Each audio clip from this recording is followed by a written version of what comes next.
What if I told you that one of the most beautiful love stories ever written isn't found in a romance novel, but in the pages of the Bible? Picture this. A foreign widow, penniless and vulnerable, meets a wealthy landowner who could change her life forever. But this isn't just any love story. It's the story of Ruth and Boaz, a tale that has inspired millions for thousands of years. This ancient narrative, found in the book of Ruth, shows us what true loyalty looks like, how kindness can transform lives, and how hope can bloom even in the darkest seasons. Today, we're going to walk through this incredible story step by step. We'll discover how a series of tragic events led to one of the most beautiful examples of redemption in history. Whether you're familiar with biblical stories or completely new to them, this tale will move you. So grab a comfortable seat and let's journey back to ancient Israel, during a time when judges ruled the land and life was far from easy. Let me set the scene for you, but before I do that, kindly subscribe, like, and comment, so let's dive into it. We're talking about a time roughly 3,000 years ago, during what's called the period of the judges in Israel. This wasn't a time of kings and queens, but rather a period when regional leaders called judges governed different areas. It was a harsh time marked by famines, wars, and social instability. People struggled to survive, and life was especially difficult for women who had no male relatives to protect and provide for them. Our story begins with a man named Elimelech, his wife Naomi, and their two sons, Mahlon and Kilian. They lived in Bethlehem, which ironically means house of bread, but at this time there was no bread to be found. A severe famine had gripped the land, and crops were failing year after year. Elimelech faced an impossible choice: watch his family slowly starve or leave everything they knew behind. So he made the difficult decision to pack up his family and move to Moab, a neighboring country where food was more plentiful. Now, this wasn't just a simple move across town. Moab was a foreign nation with different customs, different gods, and different ways of life. The Moabites and Israelites had a complicated history, often marked by conflict and mistrust, but desperate times called for desperate measures. The family settled in Moab, and for a while, things seemed to improve. Elimelech's sons, Mahlon and Kilian, grew up and married local Moabite women. One son married a woman named Orpah, and the other married a woman named Ruth. For about 10 years, this blended family lived together in Moab, but then tragedy struck, not once, but 3 times. First, Elimelech died, leaving Naomi widowed in a foreign land. Then, in a devastating turn of events, both of her sons died as well. Imagine Naomi's grief and desperation. She had lost her husband and both her children. In that ancient culture, women depended entirely on their male relatives for survival. Without a husband or sons, Naomi faced poverty and potentially starvation. She was now an elderly widow with no means of support, living far from her homeland. The only family she had left were her 2 daughters-in-law, Orpah and Ruth, who were also now widows. When Naomi heard that the famine in Israel had ended and food was once again available in Bethlehem, she decided to return home. What happened next reveals the character of these 3 women. Naomi, thinking of her daughters-in-law's futures, urged them to stay in Moab. She told them, "Go back to your mother's homes, find new husbands, and rebuild your lives here where you belong." This wasn't selfishness on Naomi's part, it was actually wisdom and love. In Moab, Orpah and Ruth had a chance at remarriage and security. But if they followed Naomi to Israel, they would be foreigners in a strange land with little hope of finding husbands. Orpah, after much emotional deliberation, decided to stay in Moab. She kissed Naomi goodbye and returned to her family. But Ruth made a choice that would echo through history. She spoke words that are still quoted today at weddings and other ceremonies. "Don't urge me to leave you or to turn back from you. Where you go, I will go, and where you stay, I will stay. Your people will be my people, and your God, my God." She was willing to leave everything familiar behind to care for her grieving mother-in-law. So these 2 widows, one elderly and one young, set out together for Bethlehem. They arrived during barley harvest season, which was fortunate because it meant there might be work available, but their situation was still desperate. They had no money, no home, and no male relatives to provide for them. In those days, there was a practice that helped the poor survive during harvest time. It was called gleaning, where poor people could follow behind the harvesters and pick up any grain that was dropped or left behind. It was backbreaking work that provided just enough to survive, but it was better than starving. Ruth, being younger and stronger, took on this task to provide for both her and Naomi. She went out early in the morning to find a field where she might be allowed to glean. Now here's where the story takes a beautiful turn. Ruth happened to end up in a field that belonged to a man named Boaz. The text says she happened to end up there, but as we'll see, this was no accident. Boaz was not just any landowner.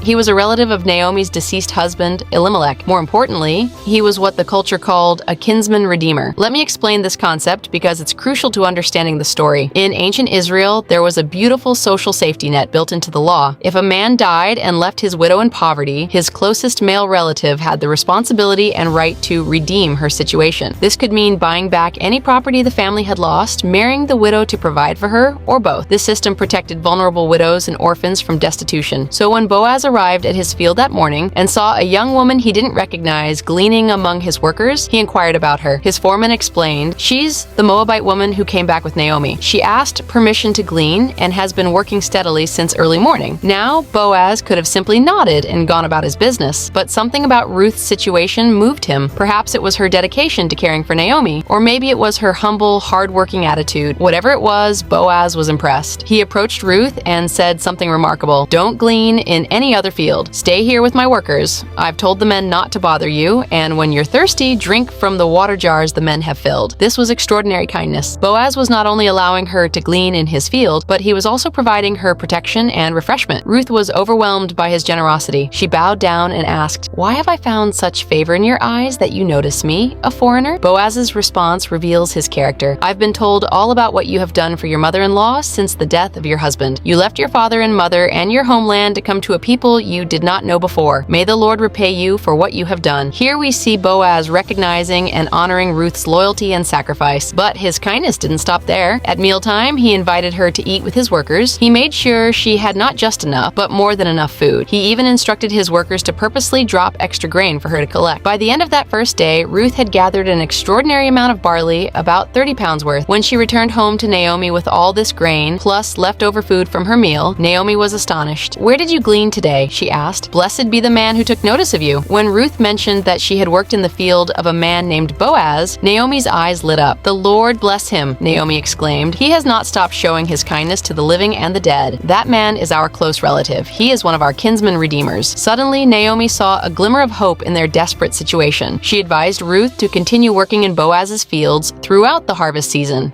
which Ruth did. Day after day, Ruth worked in Boaz's fields, and day after day, she experienced his protection and kindness. But Naomi, being wise in the ways of her culture, realized that something more needed to happen. The harvest season would eventually end, and then what would become of them? She decided to take a bold step. Naomi instructed Ruth in a plan that might seem strange to us today, but was perfectly appropriate in their culture. She told Ruth to wait until Boaz had finished his work for the day and had eaten and drunk. Then, when he lay down to sleep at the threshing floor where he was guarding the grain, Ruth should quietly approach him, uncover his feet, and lie down there. This wasn't anything improper. It was actually a symbolic way of asking for his protection as a kinsman redeemer. By lying at his feet, Ruth would be asking Boaz to cover her with his protection, essentially proposing marriage according to the customs of that time. Ruth followed Naomi's instructions exactly. In the middle of the night, Boaz woke up and was startled to find a woman lying at his feet. "Who are you?" he asked. Ruth replied, "I am your servant, Ruth. Spread the corner of your garment over me, since you are a kinsman redeemer." Boaz was moved by her request, but his response shows his integrity. He said, "The Lord bless you, my daughter. This kindness is greater than that which you showed earlier. You have not run after the younger men, whether rich or poor." He was acknowledging that Ruth, a young woman, was choosing to honor the family obligation rather than seeking a younger husband. But then Boaz revealed a complication. "Although it is true that I am near of kin, there is a kinsman redeemer nearer than I." According to the law, the closest relative had the first right and responsibility to redeem Ruth and Naomi's situation. Boaz, being an honorable man, knew he had to give this nearer relative the first opportunity. He told Ruth to stay until morning, and then he would settle the matter. The next morning, Boaz went to the town gate, which was where legal matters were settled in those days. He found the nearer relative and presented the situation to him in front of 10 elders who served as witnesses. Boaz explained that Naomi was selling the piece of land that had belonged to her husband Elimelech. The relative was interested in buying the land until Boaz mentioned the additional responsibility. "On the day you buy the land from Naomi and from Ruth the Moabite, you acquire the dead man's widow in order to maintain the name of the dead with his property." This changed everything for the other relative. Taking on Ruth as a wife would mean that any children born to them would be considered heirs of her first husband, not his own children. This could complicate his own inheritance and the inheritance he planned to leave his existing children. So he said to Boaz, "Then I cannot redeem it because I might endanger my own estate. You redeem it yourself. I cannot do it." In that culture, when someone gave up their right of redemption, they would take off their sandal and give it to the other person as a sign of the transfer. This relative took off his sandal and gave it to Boaz, officially passing their responsibility to him. Boaz then announced to all the witnesses, "Today you are witnesses that I have bought from Naomi all the property of Elimelech, Kilion, and Mahlon. I have also acquired Ruth the Moabite, Mahlon's widow, as my wife, in order to maintain the name of the dead with his property." The elders and all the people at the gate said, "We are witnesses. May the Lord make the woman who is coming into your home like Rachel and Leah, who together built up the house of Israel." So Ruth and Boaz were married, but the story doesn't end there. It gets even better. Ruth and Boaz had a son, and the women of the town said to Naomi, "Praise be to the Lord, who this day has not left you without a kinsman redeemer. May he become famous throughout Israel. He will renew your life and sustain you in your old age, for your daughter-in-law, who loves you and who is better to you than 7 sons, has given him birth." Naomi, who had once been so bitter that she asked people to call her Mara, meaning bitter, was now filled with joy. She took care of the child, and the neighbors said, "Naomi has a son." They named him Obed, and he became the father of Jesse, who became the father of David. Yes, King David of Israel. This means that Ruth, a foreign woman from Moab, became the great-grandmother of Israel's greatest king. But the significance goes even deeper than that. Ruth is one of only 5 women mentioned in the genealogy of Jesus Christ in the New Testament. This Moabite widow, who showed extraordinary loyalty and faith, became part of the lineage that would eventually lead to Jesus. Now let's talk about what makes this story so powerful and timeless. First, there's the theme of loyalty. Ruth's commitment to Naomi went far beyond what anyone would have expected. She could have stayed in Moab, remarried, and lived comfortably. Instead, she chose to bind her life to that of her mother-in-law, even when it meant poverty and uncertainty. This kind of loyalty, choosing to love over convenience, resonates with people across all cultures and time periods. Second, there's the theme of kindness. Boaz didn't have to notice Ruth, let alone show her special favor. He could have allowed her to glean like any other poor person and left it at that, but he went above and beyond, providing protection, food, and ultimately a future. His kindness wasn't just a one-time gesture, it was a consistent pattern of behavior that revealed his character. Third, there's the theme of redemption. This story shows us how broken situations can be restored. Naomi went from bitter widow to joyful grandmother. Ruth went from vulnerable foreigner to honored wife and mother. What seemed like a hopeless situation was transformed into something beautiful. Fourth, there's the theme of God's providence. While God isn't mentioned as directly intervening in the story, his hand can be seen throughout. Ruth happened to end up in Boaz's field. Boaz happened to be a kinsman redeemer. The nearer relative happened to decline his responsibility. These weren't accidents. They were part of a larger plan that none of the participants could have imagined. The story also teaches us about the value of hard work and integrity. Ruth didn't sit around waiting for someone to rescue her. She went out and worked to provide for herself and Naomi. Boaz could have taken advantage of Ruth's vulnerable position, but instead he acted with complete integrity, even giving the nearer relative the first opportunity as the law required. There's also a beautiful lesson about how God can use anyone regardless of their background. Ruth wasn't an Israelite. She was from a nation that was often at odds with Israel. Yet because of her character and faith, she was not only accepted but honored. She became an ancestor of King David and ultimately of Jesus Christ. This shows us that God's love and purposes extend beyond ethnic and cultural boundaries. The story of Ruth and Boaz also demonstrates the importance of community and family relationships. Naomi's guidance was crucial to Ruth's success. The elders at the gate played their role in ensuring justice was done. Even the workers in Boaz's field contributed by accepting Ruth and treating her with respect. It reminds us that we're all part of a larger community and we have responsibilities to care for one another. Finally, this story gives us hope for our own difficult seasons. When Naomi first returned to Bethlehem, she felt that God had dealt bitterly with her. She couldn't see how her situation could possibly improve. Yet within a few months, everything had changed. She had provision, security, and joy beyond what she could have imagined. Sometimes our greatest blessings come after our deepest trials. The story of Ruth and Boaz has inspired countless people throughout history because it speaks to universal human experiences: loss, loyalty, love, and hope. It shows us that ordinary people making choices based on love and integrity can become part of extraordinary stories. It reminds us that kindness matters, that loyalty is valuable, and that redemption is possible even in our darkest moments. As we close this incredible journey through the story of Ruth and Boaz, I want you to think about your own life. Are there areas where you could show more loyalty like Ruth did? Are there opportunities for kindness like Boaz demonstrated? Are there situations that seem hopeless but might be on the verge of redemption? This ancient story reminds us that our choices matter. Our character counts and hope is never truly lost. What part of Ruth and Boaz's story resonates most with you? I'd love to hear your thoughts in the comments below. If this story moved you or taught you something new, please give this video a thumbs up and share it with someone who might need to hear this message of hope and redemption. And if you want to explore more timeless stories that still speak to our hearts today, make sure to subscribe and hit that notification bell. Remember, just like Ruth and Boaz discovered, the most beautiful chapters of our lives might be yet to be written.